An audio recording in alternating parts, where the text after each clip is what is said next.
फिर भरे भरे आइयो उतार दूं, इजाज़त है आपकी। अस्सलाम वालेकुम नाज़रीन, मैं हूं आपका होस्ट हिल और आप देख रहे हैं आपका पाकिस्तान टीवी। नाज़रीन, आज मैं लेकर आया हूं एक IQ लेवल का पजल कर देने वाला सवाल मेरा यह है कि आप लोगों ने इमेजिन करना है कि आप लोगों की कश्ती समंदर के बीचों बीच डूब रही है और आपके इर्द गिर्द 4 बड़ी शार्क हैं। तो आप लोगों ने अपनी जान बचानी है, तो आप अपनी जान कैसे बचाएंगे? अस्सलाम वालेकुम। वालेकुम सलाम। आपने इमेजिन करना है, सोचना है कि आपकी कश्ती ना समंदर में डूब रही है और आपके इर्द गिर्द 4 शार्क आ गई हैं, तो आपने अपनी जान बचानी है, कैसे बचाएंगे? तो हमने कश्ती के ऊपर खड़ा होना है, जो हो गए फिर से क्या जाएगा ना। कश्ती तो डूब रही है ना, मतलब वो थोड़ी देर में डूब जाएगी। तो हमने मर जाना वहाँ फिर ही जाने।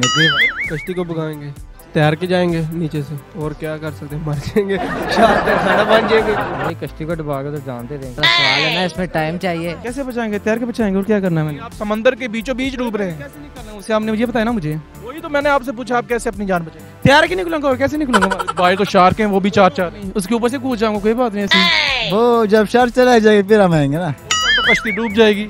नहीं हम तैर के आएंगे, उसे खड़े रहेंगे उधर, चलो मर जाएंगे, कोई बात नहीं। आपकी कश्ती समंदर के बीचों बीच डूब रही है और आपके इर्द गिर्द 4 बड़ी शार्क आ जाती हैं। अब आपने अपनी जान बचानी है, आप कैसे बचाएंगे? समुद्र में डुबकी लगाएगा, उधर से तैर के बाहर आ जाएगा। आप समंदर के बीचों बीच अगर डुबकी लगाएगा तो शार्क तो उसे खा जाएंगे। शार्क ना मुकाबले कर लेगा। अब गौर से सुनना, मैंने सवाल किया था कि आप लोगों ने इमेजिन करना है आप लोग समंदर में डूब रहे हैं, ऐसा ही था। इर्द गिर्द शार्क आ जाती है, आप लोगों ने अपनी जान बचानी है, कैसे बचाएंगे? तो इसका सबसे बेहतरीन और आसान हल है कि आप सोचना ही बंद कर दें। माशाल्लाह यार, बहुत अच्छा पागल बना। शार्क का पेट तो भरा दिया मैंने, उसमें हम पागल हो गए ना।